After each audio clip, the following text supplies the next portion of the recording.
आपने पूछा कि फिर हम व्यवहार कैसे करेंगे, अगर हमारा एक ही ज्ञान होगा तो फिर तो और अच्छा व्यवहार होगा। फिर व्यवहार होगा एक आत्मा का दूसरी आत्मा के साथ। अभी हमारे व्यवहार होते हैं एक शरीर का दूसरे शरीर के साथ। और शरीर क्योंकि हमारे त्रिगुण से बने हैं, अंतःकरण क्योंकि हमारे त्रिगुण से बने हैं, इसलिए जब वो सत्व प्रधान होते हैं तो हम सत्व प्रधान व्यवहार करते हैं, रजो प्रधान होते हैं तो रजो प्रधान हमारे व्यवहार होते हैं, तमस प्रधान होते हैं तो हमारे व्यवहार भी तमस प्रधान हो जाते हैं। जैसी जैसी गुणों की स्थिति होती है वैसे वैसे हमारे व्यवहार हो जाते हैं। और फिर पीछे के भी तो साथ में है कर्माशय, केवल मात्र इस जन्म का नहीं है ना, ये भी तो एक समस्या है। तो कभी कभी आपने देखा होगा कि अकारण ही व्यक्ति थोड़ा सा परेशान हो जाता है, कोई ऐसा खास कारण नहीं था, बाहर चीजें बिल्कुल वैसी ही थी, लेकिन क्योंकि पीछे का कोई कर्माशय विपाक को प्राप्त हो गया तो वो भी तो अपना भुगतवा के जाएगा ना। कभी कभी लगता है कि अकारण ही इतने खुश हैं, आज सारे काम अच्छे से हो रहे हैं, पढ़ाई भी अच्छे से हो रही है, उठ भी सही टाइम पे गए, व्यायाम प्राणायाम करते समय भी चुस्ती बनी रही, कोई आलस्य नहीं, एक चित्त में प्रफुल्लता प्रफुल्लता लग रही है, बाहर कुछ भी चेंज नहीं हुआ, सब वही चीजें, अंतःकरण हमारा चेंज है। तो इसका मतलब कोई पुण्य कर्म आ गया विपाक देने के लिए। ज्योतिषी तो बताते रहते हैं ना, इसी को रोजाना वो आता है ना राशिफल, लोग सबसे पहले अखबार उठा के उसी को पढ़ते हैं कि आज का राशिफल क्या है। तो आज के ग्रह गोचर ऐसे हैं, आज बृहस्पति उतने स्थान पे है, आज शनि उस पे है, राहु केतु वहाँ बैठा है, शुक्र मंगल वहाँ बैठा है, तो ऐसे वो बताते रहते हैं। तो उसको तो हमें नहीं पता वो कितना सत्य है, पर हम अपने जो जीवन और अपने अंतःकरण की स्थिति को देखते हुए जरूर ये अनुभव करते हैं कि उसमें चेंज आते हैं, अप डाउन आते हैं। तो उसमें इस आज के दिन का भी आलस्य प्रमाद या सजगता ऐड होती है, प्लस पीछे का भी ऐड होता है। तो कभी कभी व्यक्ति को लगता है कि ये सब मेरे साथ ही ऐसे ऐसे क्यों होते हैं, सारे उल्टे काम, जिसको देखो वो सब मेरे से ही घृणा करने में लगे, सब मेरे को ही डिसरेस्पेक्ट करने में लगे, मेरे साथ ही ऐसे क्यों होता है। तो एक तो आपका इस समय का जो विचार है कि मेरे साथ ही ऐसा क्यों होता है, ये इसमें बाधक है। अंदर चेक करो, कहीं ना कहीं सोचने में कोई त्रुटि हुई है, उसकी चेकिंग करो। पहली बात तो ये है अंदर वाले की। और दूसरी है, आज यदि बिल्कुल ठीक है तो हो सकता है कि कोई पीछे का हिसाब किताब बचा हो। अब दशरथ ने और कौशल्या ने इस जन्म में तो कोई पाप नहीं किया था ना, ना मंथरा का किया, ना कैकेयी का किया, ना किसी अन्य को कोई कष्ट दिया।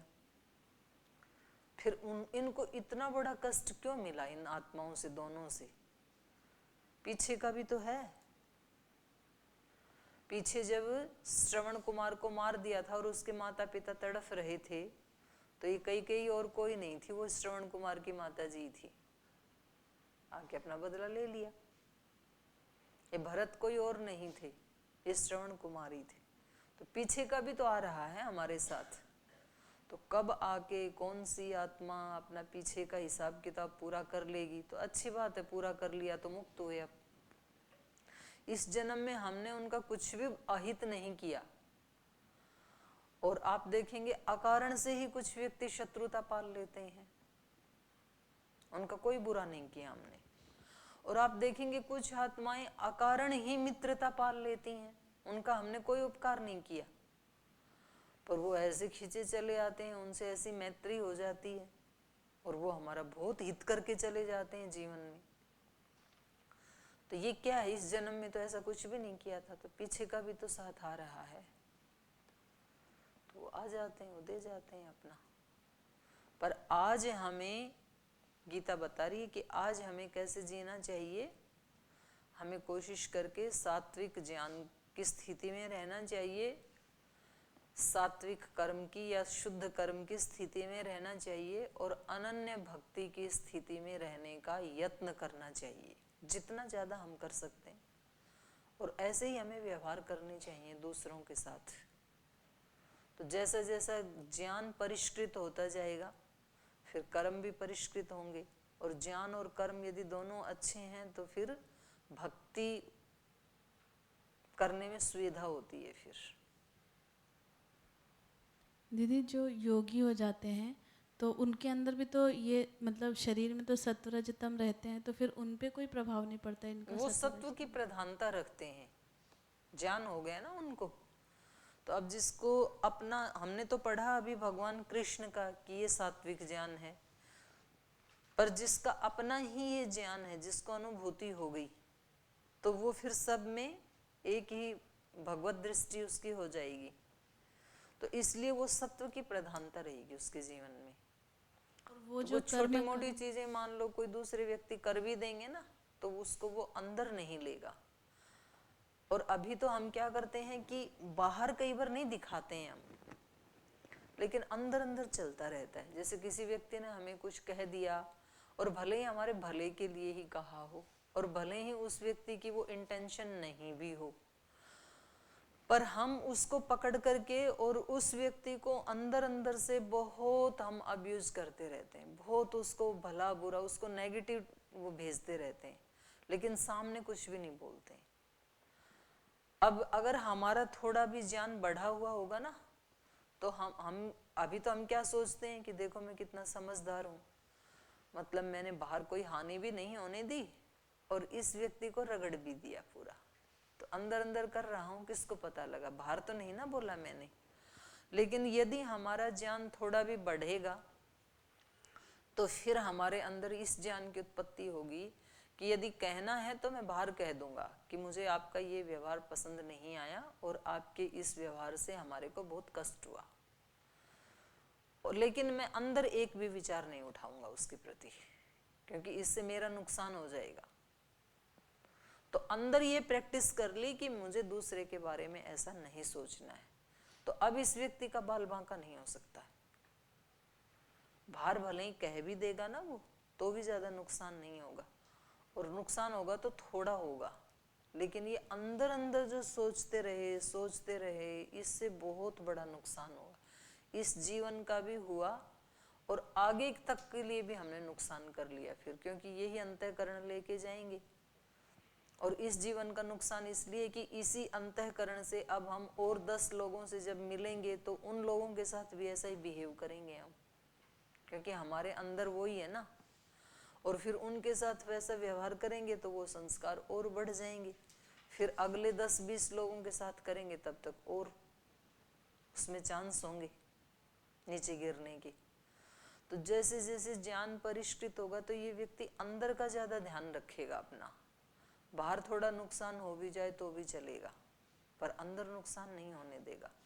और बस एक बार यदि ये ट्रैक पकड़ गया ना साधक, तो फिर तो इसको ट्रिक आ गई, फिर ये वश में नहीं आता है दोषों के, और कहीं आ भी गया तो झट से निकल जाएगा। जैसे किसी व्यक्ति को एक बार स्वस्थ रहने का राज पता चल गया कि भाई स्वस्थ रहने का राज ये है, एक बार जम करके व्यायाम करो, पसीना निकालो, सात्विक आहार लो, अच्छी नींद लो, और अपना थोड़ा स्वाध्याय करो, अपने मन को भी ठीक रखो, तो उसके बाद व्यक्ति स्वस्थ हो जाता है।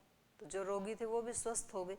अब उनको इस ट्रिक का पता लग गया, तो अब फिर वो कहते हैं कि जी पहले तो इतना रोगी था, अब तो मेरे को 10-15 साल हो गए रोगी हुआ ही नहीं। ऐसे तो बहुत लोग आते हैं हमारे यहाँ शिविरों में, पहले बहुत बीमार थे, क्रिटिकल रोगी थे, और अब कहते हैं जी 20 साल से बीमार ही नहीं हुए। क्यों? स्वस्थ कैसे रहा जा सकता है उसकी विधि पता चल गई उनको, वो ट्रैक मिल गया एक बार, तो अब उस पे चले जा रहे हैं। ऐसा ही अंतःकरण का भी है, अपने अंतःकरण को कैसे ठीक रखना है, विचार को कैसे ठीक रखना है, मन को कैसे ठीक रखना है, ये एक बार पता चल गया, बाहर वाले नहीं खराब करते, हमें ही वो यूज करना नहीं आता है। जब बाहर वाले वैसा व्यवहार करें तब हम अंदर से कैसा सोचें ये हमें नहीं पता है, हम जैसा वो सुचवाते हैं वैसा सोचते हैं, तो ये भूल हमारी तरफ से हो रही है, तो हमें ठीक करना है उसको। बाहर वाला तो कोई कुछ भी सोचेगा, कोई हमें ब्लेम कर सकता है, कोई हमें अब्यूज कर सकता है, कोई हमें नेग्लेक्ट कर सकता है, कुछ भी कर सकता है बाहर का व्यक्ति, उसके अपने संस्कार है। पर उसके वैसा करने पर मुझे अपने साथ कैसा करना है, इसकी ट्रेनिंग मुझे खुद ही लेनी पड़ेगी। तो ऐसे जब व्यवहार करते हैं हम, तो फिर हम उन चीजों से बच जाते हैं, और जो हम पाना चाहते हैं वो हम पा सकते हैं, क्योंकि साधन हमारे पास है त्रिगुण। तो चाहे वो शरीर है, चाहे अंतःकरण है। तो आपने पूछा कि जो योगी हो जाते हैं उनके ऊपर क्यों नहीं प्रभाव डालती हैं ये सारी चीजें, संसार तो वैसा ही है उनके लिए भी। तो इसीलिए नहीं डालते हैं क्योंकि उनको अपने अंतःकरण को, बुद्धि को, मन को यूज करना आ गया, तो सत्व की प्रधानता रखते हैं, इनको आने ही नहीं देते हैं। और आ भी जाए संसार को तो हटाया नहीं जा सकता, तो फिर वो महात्मा बुद्ध जैसे रिस्पॉन्स देते हैं। तो उनके जीवन की कई कहानियां सुनाई है ना। तो बाहर वाला व्यक्ति कुछ भी कर रहा है, क्रिया प्रतिक्रिया, वो अपने ढंग से उसको रिस्पॉन्स दे रहे हैं।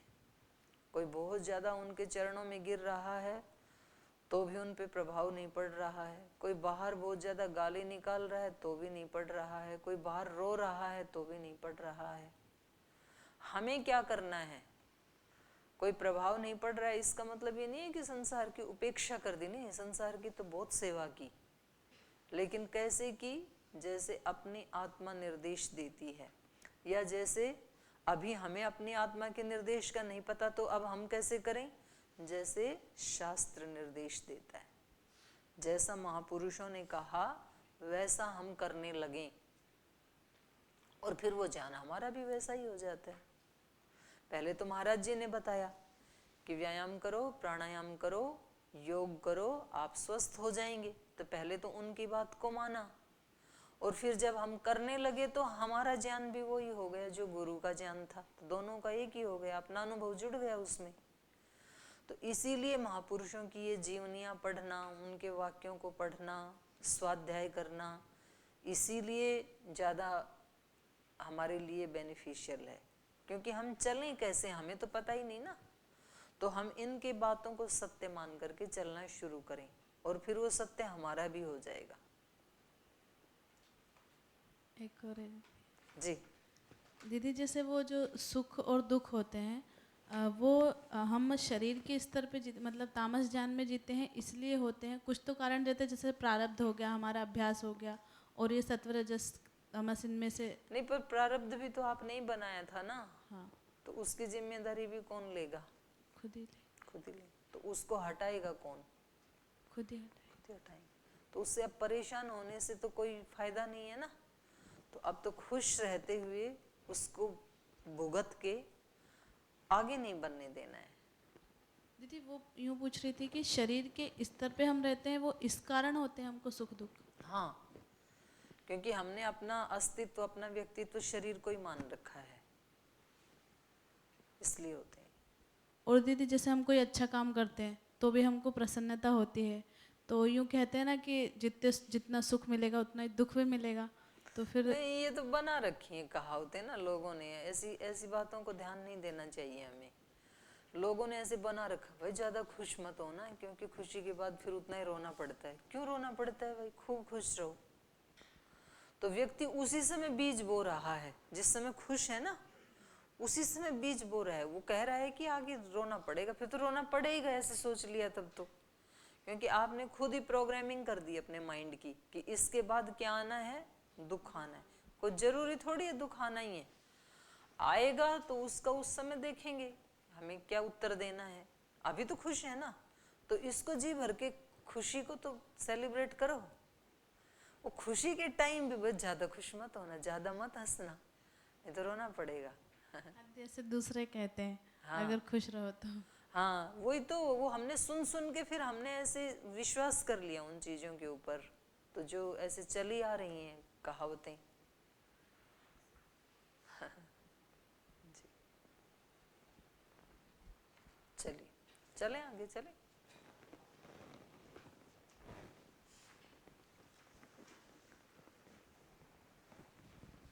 तो 3 प्रकार का ज्ञान बता के अब ये आगे बता रहे हैं,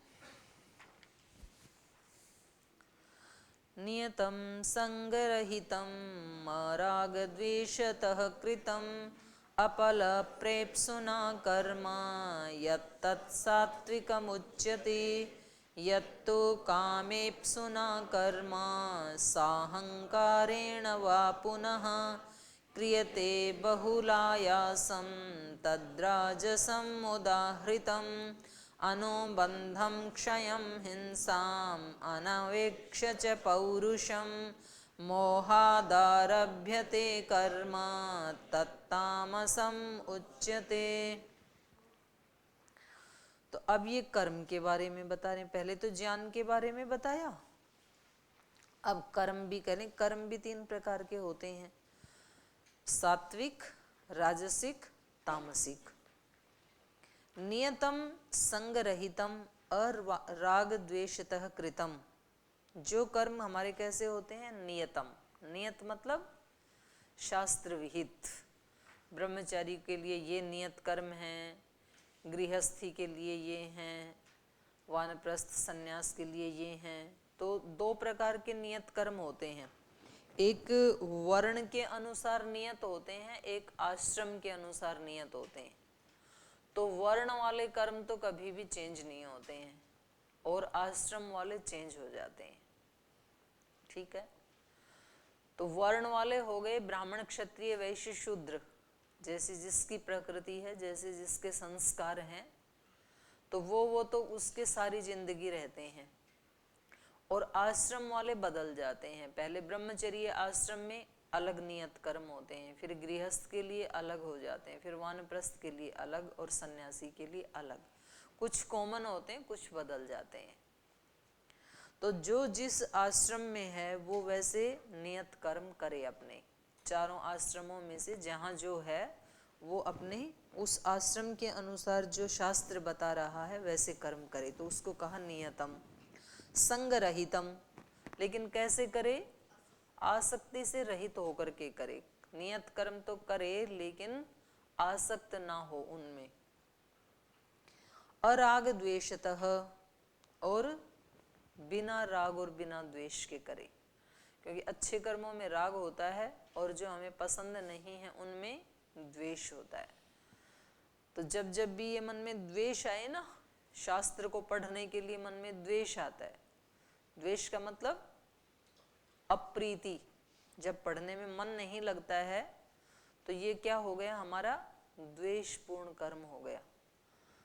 अप्रीति का होना ही द्वेष है। द्वेष का मतलब बुरी भावना नहीं, द्विष अप्रीतौ, द्विष धातु से द्वेष बनता है। तो जब आपकी पढ़ाई में प्रीति नहीं हो रही है और फिर भी आप पढ़ रहे हैं, क्योंकि याद करना है, परीक्षा देनी है, तो कर्म तो हो रहा है, लेकिन कर्म कैसे हो रहा है, द्वेष पूर्वक हो रहा है। तो ये द्वेष पूर्वक कर्म अच्छा नहीं है, फिर ये तामस कोटि में चला जाएगा। तो जब हमें करना ही है तो कैसे करना है, ये मेरा कर्तव्य कर्म है, विद्यार्थियों इसलिए पढ़ रहा हूं। तो अराग अद्वेष, बिना राग और द्वेष के करना चाहिए। नियतम संगरहितम अराग द्वेषतः कृतम, ऐसा जो किया हुआ फल है। और अफल प्रेप्सुना, अफल प्रेप्सुना माने फल की इच्छा से रहित, माने फल की इच्छा का राहित्य है, जिसमें जिसमें कोई फल की इच्छा नहीं है। अफल प्रेप्सुना कर्म यत् तत् सात्विकम उच्यते, उस कर्म को क्या कहा, सात्विक कहा है। तो मतलब सीधे शब्दों में क्या हो गया कि एक तो मनमाना आचरण नहीं करना है, जो शास्त्र ने, जो बड़ों ने, ऋषियों ने, हमारे लिए वेद ने जो नियत कर दिया वो ही कर्म करना है। दूसरा, उसको ना तो राग पूर्वक करना है ना तो द्वेष पूर्वक करना है, बल्कि ये मेरा कर्तव्य कर्म है, मैं शरीर में हूँ तो कर्म करना ही पड़ेगा, तो इसलिए कर रहा हूँ, अपने कर्तव्य का पालन कर रहा हूँ। किसी का कुछ उपकार कर दिया तो उसमें कोई बड़ी बात नहीं है, उसमें फिर राग नहीं आना चाहिए, उसमें अहम नहीं आना चाहिए। और अगर कहीं कोई त्रुटि है या कोई अप्रीति है तो फिर वहाँ पर उसको हटाना चाहिए। तो राग और द्वेष से रहित होकर के करना, कर्तव्य कर्म करना और फल का आग्रह, आसक्ति नहीं रखना। अब यहाँ पर ये बहुत मुश्किल से समझ में आता है, फल के प्रति अनासक्त। क्योंकि व्यक्ति को ये लगता है कि फल के बारे में नहीं सोचेंगे तो काम कैसे करेंगे।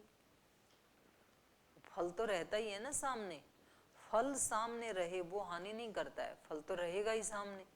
नहीं तो व्यक्ति कैसे खेत में बीज बोएगा जब उसको ये नहीं पता कि इस बीज को बोने से कौन सा अंकुर फूटेगा और कौन से फल आएंगे, तो बीज बोएगा कैसे। तो फल तो सामने होता ही है ना। आलू बोए तो पता है ना कि आलू ही निकलेंगे नीचे से, ये पता ही ना हो किसी को फिर तो कुछ भी बो देगा, ऐसे थोड़ी होता है। तो जहर के पौधे बो देंगे फिर तो फल किसके आएंगे, धतूरे।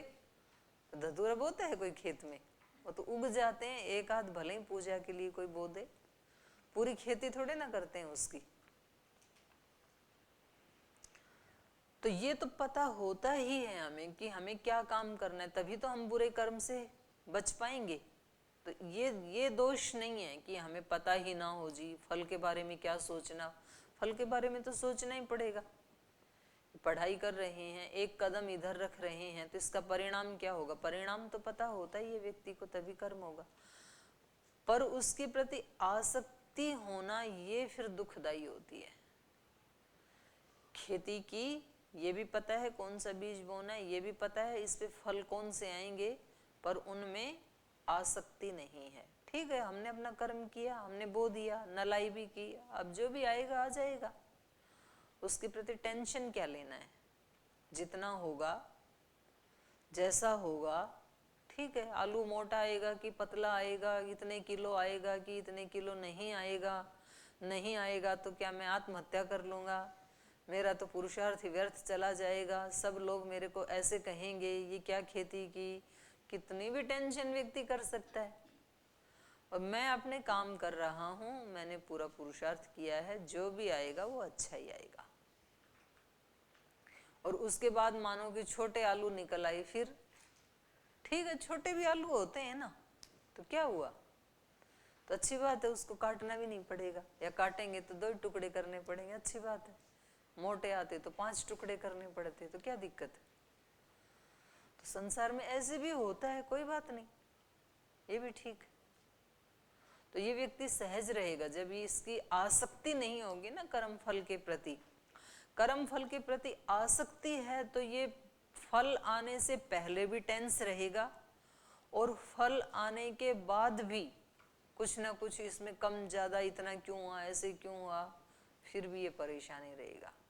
इसकी परेशानी नहीं मिटाई जा सकती। फिर टेंशन वाले व्यक्ति को टेंशन फ्री नहीं किया जा सकता है। खुद तो कर सकता है व्यक्ति अपने को, दूसरा नहीं कर सकता है। और ये टेंशन वाले क्या करते हैं फिर, क्योंकि होना तो उनको भी है, टेंशन में रहना किसी भी आत्मा को अच्छा नहीं लगता है। फिर वो किसी उसके पास जाते हैं, मनोवैज्ञानिक के पास, और वो फिर उनकी बात को सुनते हैं, उनसे धीरे धीरे पूछते हैं, फिर उनको सारा बता देते हैं, फिर वो कुछ नींद नांद की गोली दे देते हैं, और मन में ये बना ली, उनकी साइकोलॉजी ऐसी बन गई कि अब ये जो बताएंगे ना ये मेरे परम हितैषी हैं, ऐसे मैं करूंगा।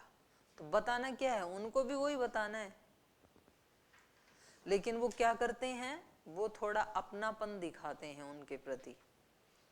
तो इस व्यक्ति को कोई अपनापन दिखाने वाला मिलना चाहिए। और प्राय ये होता तब है जब उनको अपने घर में अपने माता पिता या कहीं संस्थान में है तो अपने गुरुजन ऐसे नहीं मिलते हैं, तो फिर व्यक्ति टेंशन में जाता है। अगर अपने घर में माता पिता के पास टाइम हो अपने बच्चों को थोड़ा सा समय देने के लिए, तो बच्चे डिप्रेशन में नहीं जाएंगे। नहीं तो बच्चे माँ बाप को नहीं बताते हैं, मनोवैज्ञानिक के पास जाते हैं फिर।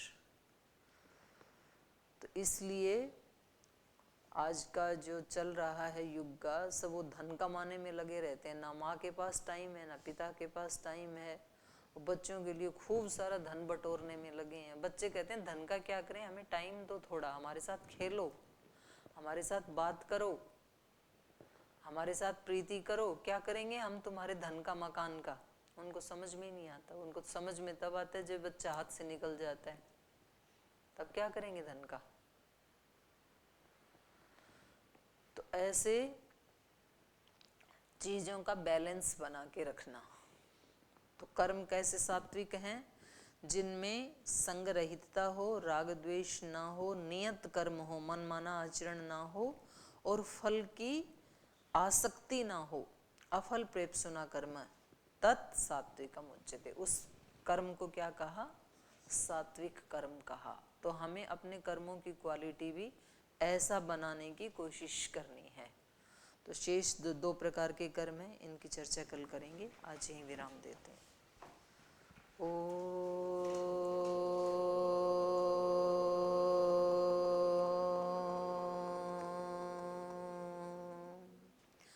शांति शांति शांति।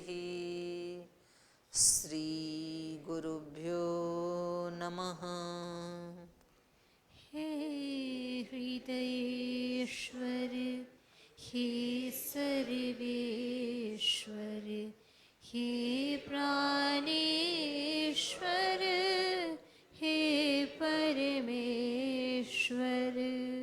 हे हृदयेश्वर, हे सर्वेश्वर, हे प्राणेश्वर, हे परमेश्वर। हे समर्थ है करुणा सिंधु, हे समर्थ है करुणा सिंधु।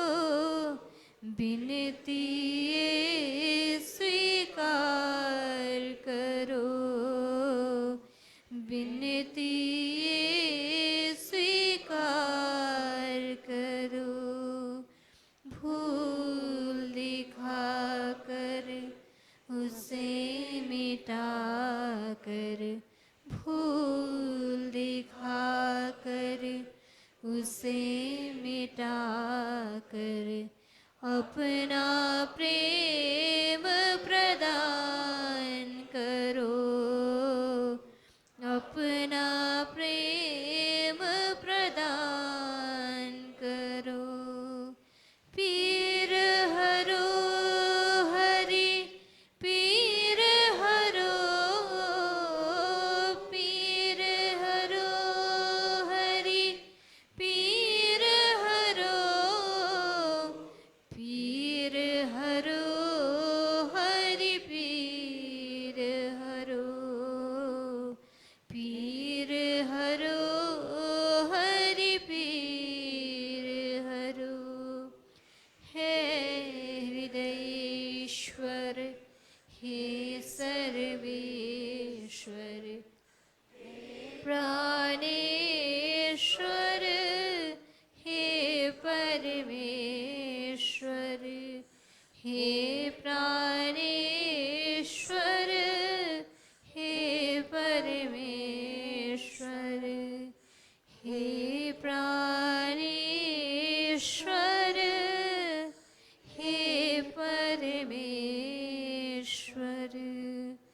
ओम श्री गुरुभ्यो